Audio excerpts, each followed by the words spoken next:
नमस्कार praise the Lord मु आकाश नायक आपण देखुछंती एएन ऑडियो यूट्यूब चैनल। दर्शक बंधु वर्तमान आम आलोचना करबा हिमांशु सागर विषय रे। आज पृथ्वी छाड़ी की जाइछंती माने से कुआडे गले, स्वर्ग को गले ना नरक को गले, ए विषय रे आम आलोचना करबा। तो आपण माने शेष पर्यंत वीडियो को देखंतु आ सुंदर भाव रे बुझिया पई चेष्टा करंतु। वर्तमान मु हिमांशु सागर को विरोध करके कहू नाही। जतबेले हिमांशु सागर मरि जाउछंती से हिमांशु सागर परिवार रे मरण हेउ नाही, बरम ओडिशार प्रत्येक परिवार रे मरण हेछि एहा मु भाबु अछि। हिमांशु सागर मरिबा पई मु मध्ये दुखित अटे। मु तांको को विरोध करके कहू नाही, किंतु मु कहिया पे चाहूची स्टार माने का दुख करूछंती ताहा नुह। आपण माने मध्ये सोशल मीडिया रे देखि पारथिबे जे की प्रकार वीडियो वायरल होछि, एहा बहुत दुख लागु अछि। तो सेति पई मु आपण मान को अनुरोध करूछि, आज पृथ्वी छाड़ी की जाइछंती माने से कुआडे गले, स्वर्ग को गले ना नरक को गले, ए विषय रे आमे आलोचना करबा।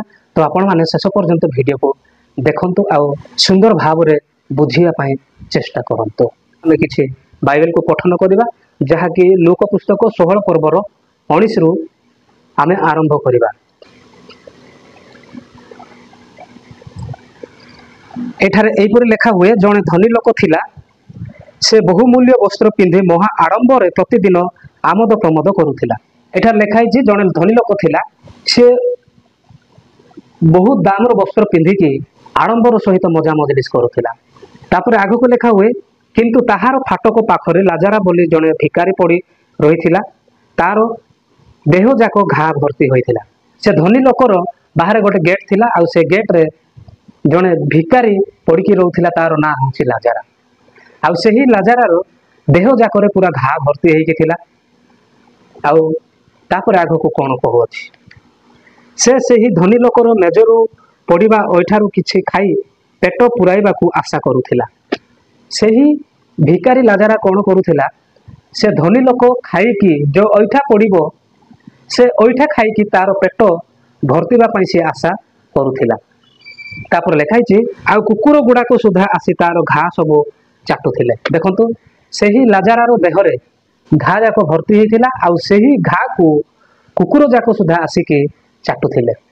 तो की प्रकार घा से हेइ नथिबो आपण माने टिके चिंता करंतु। तापर आगो को जिवा, कालक्रमे सेही भिकारीटी मरिगला ओ दूत मानक द्वारा अब्राहमक निकट को निया गला।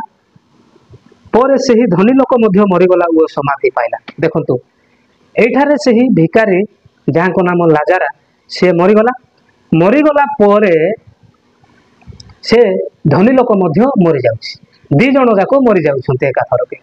किंतु से जतबेले मरि जाउछि, सेही समय रे दूत माने आसिकी ताको अब्राहमक कोल को नउछन्ते।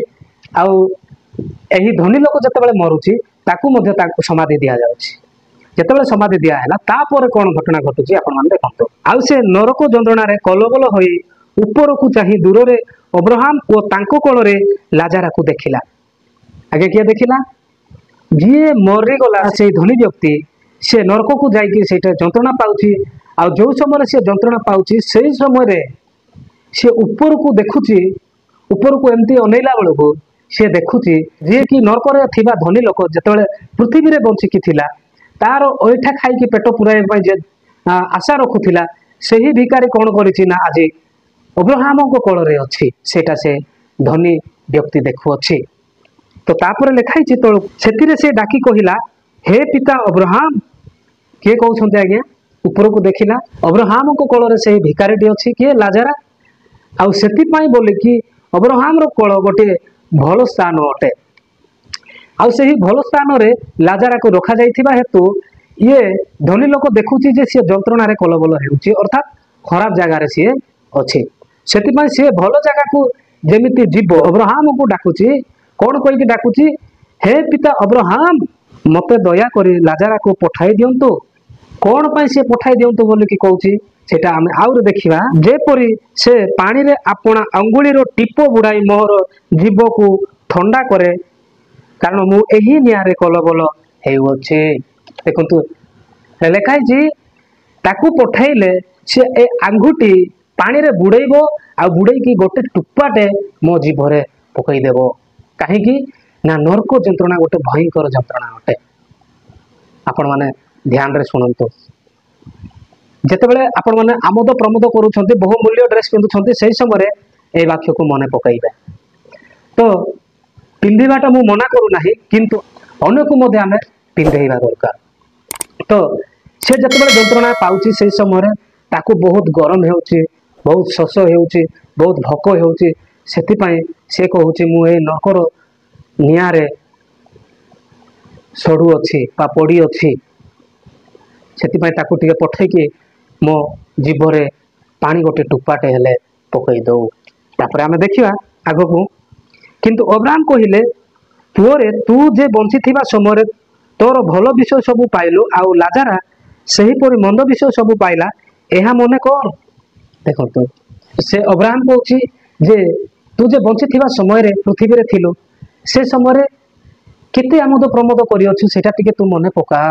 ଆଉ ଲାଜାରା ସେହିପରି ମନ୍ଦ ବିଷୟ ପାଇଲା। ଦେଖନ୍ତୁ, ଦେଖ ସେହି ଧନୀ ବ୍ୟକ୍ତିକୁ କୁହାଯାଉଛି ଯେ ତୁ ବଞ୍ଚିଥିବା ସମୟରେ କେତେ ଭଲ ବିଷୟ ପାଇଲୁ, ଆଉ ଲାଜାରା ସବୁ ମନ୍ଦ ବିଷୟ ପାଇଛି। ଏହିପରି ସେ ଅବ୍ରାହମ କହୁଛି ସେ ଧନୀ ଲୋକକୁ, ଟିକେ ମନେ ପକା। କିନ୍ତୁ ଏବେ ସେ ଏହି ସ୍ଥାନରେ ସାନ୍ତ୍ୱନା ପାଉଅଛି, ଆଉ ତୁ କଲବଲ ହେଉଅଛୁ। କେଡ଼େ କଷ୍ଟକର କଥା। ସେ ମନ୍ଦ ବିଷୟ ଯେତେବେଳେ ପାଇଲା ପୃଥିବୀରେ, ସେ ଅବ୍ରାହମକୁ କୋଳକୁ ନେଇଗଲା ପରେ ସିଏ ଭଲ ବିଷୟ ପାଉଛି, ଆଉ ଏହି ଧନୀ ବ୍ୟକ୍ତି ନରକରେ ଯନ୍ତ୍ରଣା ପାଉଛି, ଛଟପଟ ହେଉଛି। ଆଉ ଛଟପଟ ହେଉଥିବା ଯୋଗୁଁ ବୋଲିକି ସେ ଅବ୍ରାହମଙ୍କୁ କହୁଛି ଲାଜାରାକୁ ଟିକେ ପଠେଇ ଦିଅ, ମୋ ଜୀବରେ ଟିକେ ପାଣିଟେ ପକାଇଦେବ।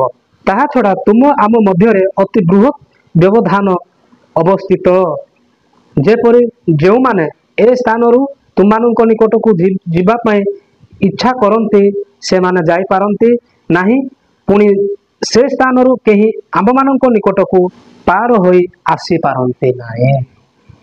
ଦେଖନ୍ତୁ, ପୃଥିବୀରୁ ବାଟ ଅଛି ସ୍ୱର୍ଗକୁ ଯିବା ପାଇଁ, ପୃଥିବୀରୁ ବାଟ ଅଛି ନରକକୁ ଯିବା ପାଇଁ, କିନ୍ତୁ ନରକରୁ ବାଟ ନାହିଁ କୁଆଡ଼େ ଯିବା ପାଇଁ ଆଜ୍ଞା? ସ୍ୱର୍ଗକୁ ଯିବା ପାଇଁ କିମ୍ବା ପୃଥିବୀକୁ ଆସିବା ପାଇଁ ଆଉ ବାଟ ନାହିଁ। ତ ମୁଁ କହିବା ପାଇଁ ଚାହିଁବି, ଏହି ସମୟରେ ହିମାନ ସାଗର ଯେତେବେଳେ ପୃଥିବୀରେ ବଞ୍ଚିକି ଥିଲେ ଆଉ ପ୍ରଭୁଙ୍କ ନିକଟରେ ଥିଲେ, କେତେ ଆରାମରେ ଥିଲେ ଆଉ ଭଲରେ ଥିଲେ। ଯେତେବେଳେ ସିଏ ପ୍ରଭୁଙ୍କ ଠାରୁ ସାଇଡ୍ ହେଲା ପରେ ତାଙ୍କର ହୃଦୟରେ ଗର୍ଭ ଜାତ ହେଲା। ଆଉ ଯେତେବେଳେ ଗର୍ଭ ଜାତ ହେଲା, ସେହି ସମୟରେ କେତେ ଯେ ସେ ପୃଥିବୀରେ ଥାଇକି ଦୁଃଖ କଷ୍ଟ ସହିଲେ, ତାର ସୀମା ବାହାରେ ସମସ୍ତେ ଲୋକ ଜାଣିଛନ୍ତି। ଯୀଶୁଙ୍କ ଠାରେ ଥିଲା କିପରି ଥିଲା, ଆଉ ଯୀଶୁଙ୍କୁ ଛାଡ଼ିଲା ପରେ ସିଏ କୋଉ ପ୍ରକାର ଦେଖାଗଲା। ତ ସେହି ଲୋକ ହିମାନ ସାଗର କଣ ନା, ପୃଥିବୀରେ ଯନ୍ତ୍ରଣା ପାଇଲା, ବର୍ତ୍ତମାନ ନରକରେ ମଧ୍ୟ ଯନ୍ତ୍ରଣା ପାଉଛି। କାରଣ କାହିଁକି ସିଏ ନରକକୁ ଗଲା ବୋଲିକି ମୁଁ କହୁଅଛି, ତାର ଗୋଟିଏ କାରଣ ହେଲା ସିଏ ପୃଥିବୀରେ ଥିବା ସମୟରେ କୌଣସି ପ୍ରକାର ଭଲ କାମ କରିନାହିଁ। ମୁଁ ସେ ହିମାନ ସାଗରଙ୍କୁ ବିରୋଧ କରିକି କହୁନାହିଁ, ବରଂ ହିମାନ ସାଗର ଯେଉଁ ଦିନଠୁ ମରିଗଲା ସେ ଦିନଠୁ ମୁଁ ବହୁତ ମନେ ପକାଉଅଛି। ତ ତାକୁ ମୁଁ ବିରୋଧ କରିକି କହୁନାହିଁ, କିନ୍ତୁ ଏହା ମୁଁ କହୁଅଛି ଯେ ସେହିପରି ଆପଣମାନେ ହୁଅନ୍ତୁ ନାହିଁ। ଦେଖନ୍ତୁ, ବହୁତ ଦୁଃଖର ବିଷୟ, ଆଉ ମୁଁ ଆପଣମାନଙ୍କୁ କହିବା ପାଇଁ ଚାହୁଁଛି, ସେ ଯେତେବେଳେ ଗୀତ ଯାକ ଗାଇଲେ ଓଡ଼ିଶାରେ ପୁରା ହିଟ୍ ହେଇଗଲେ, ସମସ୍ତଙ୍କ ହୃଦୟରେ ବସିଗଲେ। ଖ୍ରୀଷ୍ଟିଆନ ଗୀତ ମଧ୍ୟ ଗାଇଲେ, ଭଜନ ଗୀତ ଗାଇଲେ, ଫିଲ୍ମ ଗୀତ ଗାଇଲେ। ତ ସେଥିମଧ୍ୟରେ ଦେଖନ୍ତୁ, ଅଧିକ ସେ ଫିଲ୍ମ ଗୀତ, ଆଲବମ୍ ଗୀତ ଏଇସବୁ ଗାଇଛନ୍ତି। ଆଉ ଯେତେବେଳେ ସେ ଏହି ଗୀତ ଯାକ ଗାଇଲେ, ଲୋକମାନେ ବହୁତ ପାଗଳାମି ହେଲେ, ବହୁତ ବ୍ୟଭିଚାର କାମ କଲେ ତାଙ୍କର ଗୀତ ଦ୍ୱାରା। ତ କେବେ ମଧ୍ୟ ଆପଣମାନେ ଚିନ୍ତା କରନ୍ତୁ ନାହିଁ ଯେ ଆମ ପାଇଁ ବୋଲିକି ଜଣେ ଲୋକ ଖରାପ ହେଉ। ଯେଉଁ ଗୀତ ଯାକ ସେ ଗାଇଥିଲେ, ସେହି ଗୀତ ଦ୍ୱାରା ଲୋକମାନେ କେତେ ପାଗଳ ହେଇଗଲେ, କେତେ ବ୍ୟଭିଚାର କାମ କଲେ। ସେଥିପାଇଁ ଆଜ୍ଞା ଆପଣମାନେ ଟିକେ ଚିନ୍ତା କରନ୍ତୁ, ସେ ଭଲ କାମ କଲେ ନା ମନ୍ଦ କାମ କଲେ। ଶେଷରେ ତାଙ୍କେ ଯେତେବେଳେ ମରିଗଛନ୍ତି, ସେହି ସମୟରେ ନିଜର ଝିଅକୁ ମଧ୍ୟ ଦେଖି ପାଉନାହାନ୍ତି, ନିଜର ପରିବାରକୁ ସେ ଦେଖି ପାଉନାହାନ୍ତି।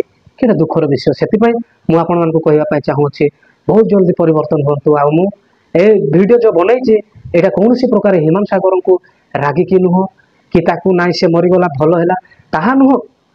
ମରଣ ଭାଇ ସମସ୍ତଙ୍କର ପାଇଁ ଅଛି, କିନ୍ତୁ ମରିବାଟା ଖରାପ ନୁହଁ, କିନ୍ତୁ ଆମର ଲାଇଫଷ୍ଟାଇଲ କେମିତି ରହୁଛି ସେଇଟା ହେଉଛି ଖରାପ ବିଷୟ। ବୁଝଛନ୍ତି, ସେ ଲାଇଫଷ୍ଟାଇଲକୁ ଆମେ ସଜେଇବା ଦରକାର। ହିମାନ ସାଗର ବର୍ତ୍ତମାନ ନରକରେ ହିଁ ଅଛନ୍ତି ବାଇବେଲ କହିବା ଅନୁସାରେ।